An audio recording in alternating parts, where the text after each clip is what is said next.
समगाईको बारेमा थोरै मलाई भन्न मन लागेको कुरा, उहाँ दक्षिण कोरिया शाखाको नेपाल मुक्तक प्रतिष्ठानको सचिवको रूपमा पहिलो कार्यकालमा हुनुहुन्थ्यो।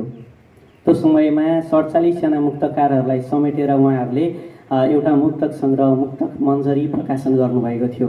दोस्रो कार्यकालमा उहाँ नेपाल मुक्तक प्रतिष्ठान दक्षिण कोरिया शाखाका अध्यक्ष हुनुहुन्थ्यो। उहाँहरूले त्यो बेलामा मुक्तक मानक मुक्तक दर्पण निकाल्नुभयो, जसमा नेपाली मुक्तकको इतिहास, परम्परा, रुबाई र मुक्तकको बीचमा भिन्नता छुट्याएर निकालिएको एउटा सङ्ग्रह उहाँहरूले निकाल्नु भएको थियो र उहाँ विभिन्न प्रतियोगिताको निर्णायकको भूमिका बसिसक्नु भएको छ। अघि पनि भन्नुभयो पाठ्यक्रमको मुक्तक, त्यो अहिले म जोड्ने नै छु। अहिले मैले सन्तोष अम्काईलाई झट्ट भन्नुपर्दा मुक्तक लेखिरहेको मान्छे अनि मुक्तकको एउटा अभियन्ताको रूपमा लिएको छु।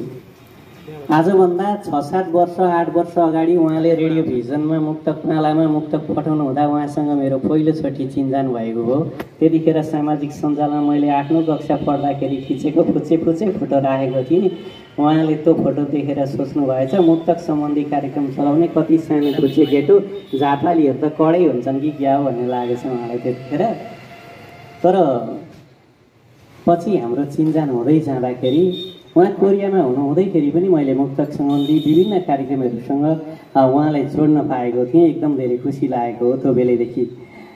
2070 साल माघ 18 गते पोखरामा 16, 17, 18 गते नेपालको मुक्तकको एउटा घोषणापत्र सार्वजनिक भयो। नेपाल मुक्तक प्रतिष्ठान केन्द्रीय अध्यक्ष रामकाजी कोनीज्यूको संयोजकत्वमा रुबाइयात शैलीको चतुष्पदीय मुक्तकलाई अबको मुक्तकको मानकको रूपमा लिएर जानुपर्छ है भनेर त्यो घोषणापत्रमा आइसकेपछि नेपाली मुक्तक चतुष्पदीय मुक्तक हरफहरूलाई नेपाली मुक्तक मानिन्छ। अनुप्रासयुक्त मुक्तक हरफहरू पहिलो, दोस्रो हरफ अनुप्रासयुक्त, तेस्रो स्वतन्त्र, चौथो हरफ अनुप्रासयुक्त मुक्तकलाई नेपाली मुक्तकमा रुबाइयात शैलीको मुक्तकलाई मुक्तक मानिन्छ है भनेर भनिसकेपछि त्यही घोषणापत्रलाई आत्मसात गर्दै मुक्तकार सन्तोष अम्काईको सयल मुक्तक सङ्ग्रह अहिले पाठक समक्ष छ। नेपाल मुक्तक प्रतिष्ठान केन्द्रले यसलाई प्रकाशनमा ल्याएको हो। 1 दशकदेखि रेडियोमा कार्यक्रम सञ्चालन गर्दै जाँदा 2 दशकदेखि नेपाली मुक्तकमा आफ्नो कलम चलाउँदै जाँदा मलाई यति भन्न चाहिँ कुनै पनि हिचकिचाड छैन। मैले आजसम्म पढेका सम्पूर्ण मुक्तकहरू सङ्ग्रहहरूमध्ये सबैभन्दा उत्कृष्ट मुक्तक सङ्ग्रह लागेको मलाई यो सयल हो। यसको निमित्त लेखकलाई धेरै धेरै बधाई छ। यसमा 172 वटा मुक्तक छन्। यो देखिरहनु भएको बाहिरको बोक्रो यो रमेश पौडेलले बनाउनु भएको हो। मलाई यो चाहिँ किताब हेर्दै जाँदा यसमा मुक्तक लेख्नु हुँदा उहाँले विषय विविधता त जोड्नु भएकै छ। हरेक विषयमा उहाँको कलम यति फुर्तिलो चलेको छ त्यो म शब्दमा बयान गर्न सक्दिनँ। यसमा दुर्लभ अनुप्रासको प्रयोग छ, जुन अनुप्रास आजसम्म कसैले लेखेका थिएनन्। त्यस्ता अनुप्रासमा पनि मुक्तक लेखिन्छ है भन्ने इक्जाम्पल यसमा छ, जुन म तपाईँहरू समक्ष प्रस्तुत गर्छु। पिहिरहने कि पिउन छोड्ने दारू त्यो आफै सोच्नुहोस्। पिहिरहने कि पिउन छोड्ने दारू त्यो आफै सोच्नुहोस्। कहिलेसम्म राख्ने यात्रा सुचारू त्यो आफै सोच्नुहोस्। छिटो गए तेल जोगिन्छ तपाईँको, ढिलो गए ज्यान धनको गर्ने कि जीवनको भारी त्यो आफै सोच्नुहोस्। अब हेर्नुहोस् है, आगन्तुकमा स्वार्थ मण्डित हुन्छ दुई मात्रै छैन। मैले अनुप्रासलाई ध्यान दिन आग्रह गरिराखेको छु। आगन्तुकमा स्वार्थ मण्डित हुन्छ दुई मात्रै छैन। त्यत्रै नै देशको पण्डित हुन्छ दुई मात्रै छैन। अङ्गीकृत नागरिकलाई उच्च पदमा बसाइरहे एक दिन यो देश खण्डित हुन्छ दुई मात्रै छैन। यस्ता मुक्तकहरू उहाँको मुक्तकमा अलिकति खोज छ। त्यो हामी भन्छौँ स्क्रिप्टेड मुक्तक लेख्न उहाँ बढी आफूले आफूलाई स्क्रिप्टेड मुक्तक लेख्न रुचाउनुहुन्छ। त्यो चारतिरबाट चित्र कोरेर बिचमा एउटा मारकलाई राखेर वरिपरि घुमाएर कसरी प्रहार गर्ने भन्ने चाहिँ उहाँको मुक्तकमा भेटिन्छ। खोज कस्तो मुक्तकमा उहाँले कसरी खोज गर्नु भएको छ, थोरै अनुप्रासको कुरालाई पनि जोडेर भन्छु।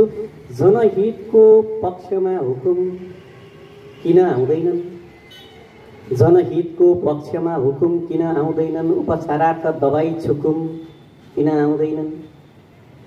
जनहितको पक्षमा हुकुम किन आउँदैनन्, उपचारार्थ दबाई छुकुम किन आउँदैनन्। भीष्म भेट्न युधिष्ठिर कुरुक्षेत्र गए जसरी, शासकहरू रोल्पा रुकुम किन आउँदैनन्। यस किसिमका यस्तै यस्तै फरक फरक विषयमा मुक्तक लेख्न उहाँ खप्पिस हुनुहुन्छ। हामीले सोचेका थियौँ यो हामीले कहिले व्यापारीको पक्षमा लागेर कहिले मुक्तक लेख्यौँ जो व्यापार गर्नुहुन्छ। बजारमा अहिले पसलहरू थापेर बसिरहनु भएको मुक्तकहरूको पसलो थापेर बसिरहनु भएको व्यक्तिहरूको पीडामा एउटा मुक्तक सुनाउँछु ल। खडा गरेर बिग्न बाधा मुसाले खाँदो रहेछ, खडा गरेर बिग्न बाधा मुसाले खाँदो रहेछ। भएमा व्यापारी साधा मुसाले खाँदो रहेछ। नाफा होला भन्ठानेर व्यापार गर्न थाले, आधा सड्दो रहेछ आधा मुसाले खाँदो रहेछ। अनि त्यो ठेकापट्टा गर्ने इन्जिनियरहरू हुन्छन् नि, ठेकापट्टा गर्ने इन्जिनियरको बारेमा कसैले मुक्तक लेखेका छ होला, त्यसरी मुक्तकमा उठाउनुपर्छ भन्ने कसैले त्यो यस्तो यस्तो सोच के उहाँको त्यो जुन खोजमूलक मुक्तकमा गर्नु छ कमाउन सङ्घर्ष कामै पाइन्न के गरौँ, गर्नु छ कमाउन सङ्घर्ष कामै पाइन्न के गरौँ। गुम्छ जाँगर हराउँछ हर्ष कामै पाइन्न के गरौँ। गर्नु छ कमाउन सङ्घर्ष कामै पाइन्न के गरौँ। गुम्छ जाँगर हराउँछ हर्ष कामै पाइन्न के गरौँ। गर्न त ठेक्का लिएको काम उत्कृष्ट गरौँ लाग्छ, उत्कृष्ट गरे अर्को वर्ष कामै पाइन्न के गरौँ। अनि यो दुर्लभ मुक्तक हरफहरू समेटिएको यो मुक्तक सङ्ग्रहका लेखक सन्तोष समगाईजीको एउटा मुक्तक जुन 11को ऐच्छिक नेपालीमा समावेश छ। सेन्ट जेभियर्सको कक्षा 11-12मा यो पढाइ भइराखेको छ र अर्को एउटा कलेजमा पनि यो मुक्तक पढाइ भइराखेको छ। हामी मुक्तकलाई पाठ्यक्रममा समेट्नुपर्छ भनेर तल नारा लाएर हिँडिरहेथ्यौँ। उहाँको चाहिँ मुक्तक सङ्ग्रहमा आइसकेछ, पाठ्यक्रममा आइसकेछ। नारा लाउने सडकमा नारा लगाइराखेका छन्, विभिन्न ठाउँमा आफ्ना कुराहरू राखिराखेका छन्। मुक्तकारलाई चिनेर किताबमा छापिसक्नु भएछ, त्यो धेरैलाई जानकारी नै छैन। मह काँड हात साट पैसो पनि आउँछ, पाठ्यक्रममा समावेश मुक्तक। मह काँड हात साट पैसो पनि आउँछ, गुन्द्री बुन कुचोबाट पैसो पनि आउँछ। मह काँड हात साट पैसो पनि आउँछ, गुन्द्री बुन कुचोबाट पैसो पनि आउँछ। सिधैमा मेरो कुरा काट्दै हिँड्नुभन्दा सैलुन खोला कपाल काट पैसो पनि आउँछ। यो मुक्तक सङ्ग्रह पढ्दै जाँदाखेरि मैले अघि नै भने नि, सुरुवातदेखि अन्त्यसम्म प्रशंसै मात्रै गरेर कसरी एउटा मुक्तकको चर्चा गर्न सकिएला। अनि त्यस्तो मुक्तक सङ्ग्रह निकालिरहँदाखेरि मलाई चाहिँ म मुक्तक सङ्ग्रह निकाल्ने तयारीमा थिएँ। 1-2 वर्ष ब्रेक लाग्यो यो मुक्तक सङ्ग्रहले। अझै पनि ममा मुक्तक सङ्ग्रह निकाल्ने एउटा जुन लोभ थियो, जुन एउटा भोग थियो, म त्यो अनुसारको त्यो लेभलको तिखारिन बाँकी नै छ, त्यो अनुसारको मैले मुक्तक लेख्न बाँकी नै छ भन्ने मलाई एक किसिमको आभास दिएको छ यो मुक्तक सङ्ग्रहले। र यो मुक्तक सङ्ग्रह जसले पढ्नुहुन्छ, मुक्तक आजै निकालौँ भोलि नै निकालौँ भन्ने तपाईँको मनमा सोच छ भने तपाईँहरूलाई पनि यस्तै 1-2 वर्ष चाहिँ पछाडि धकेल दिन्छ। अब यसलाई हामीले हाम्रा लागि आएको औषधि मान्ने कि हाम्रो जो साँगरलाई मार्न आएको विषादी मान्ने कि त्यो चाहिँ हामीमा भर पर्छ। हामीले यसलाई कसरी लिन सक्छौँ। अनि सर यो एउटा लोभलाग्दो कुरा के छ भने यो मुक्तक सङ्ग्रह वैशाख 1 गते काठमाडौँमा विमोचन भयो। 1500 प्रति मुक्तक सङ्ग्रह विमोचन भएको। अब अहिले गएर आज 14 गते हुँदैछ, दोस्रो संस्करणको लागि उहाँले छापाखाना कुद्नुपर्नेछ। अब कसले भन्छ मुक्तकको बजार छैन भनेर? यसले एउटा मुक्तकको बजार छ, मुक्तक पनि किनेर पढ्छन् मान्छेले। राम्रो मुक्तक लेख्न सक्यो भने, उत्कृष्ट मुक्तक दिन सक्यो भने भन्ने चाहिँ सबैलाई बनाउँछ। त्यसै पाठ्यक्रममा मुक्तक आउँछ। त्यसै मुक्तक सङ्ग्रह प्रकाशित भएको 14 दिनमा दोस्रो संस्करण निकाल्न लेखक छापाखाना कुर्नुपर्छ। मुक्तक सङ्ग्रह निकालेपछि यस्तो निकाल्न पाइयोस् न, किन 14 दिन हप्ता दिने छापाखाना पुग्न परोस् र हाम्रा मुक्त हरफहरू बजारमा त्यो अनुसार ल्याउँ। यो मुक्तक सङ्ग्रहमा विषय विविधताका कुराहरू मैले गरिरहँदाखेरि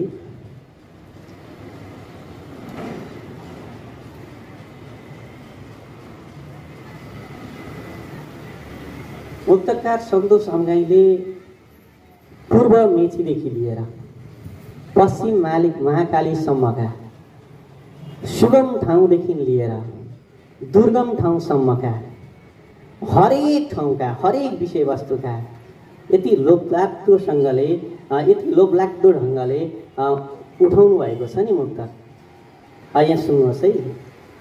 बिहान सुत्केरी भए भरे भिसा पठाउँछन्, बिहान सुत्केरी भए भरे भिसा पठाउँछन्, बनाउँदै आँखामा खरे भिसा पठाउँछन्। हामी बिरामी हुँदा घर नआउने छोराछोरी बालबच्चा स्याहार्नु पर्यो, भिसा पठाउँछन्।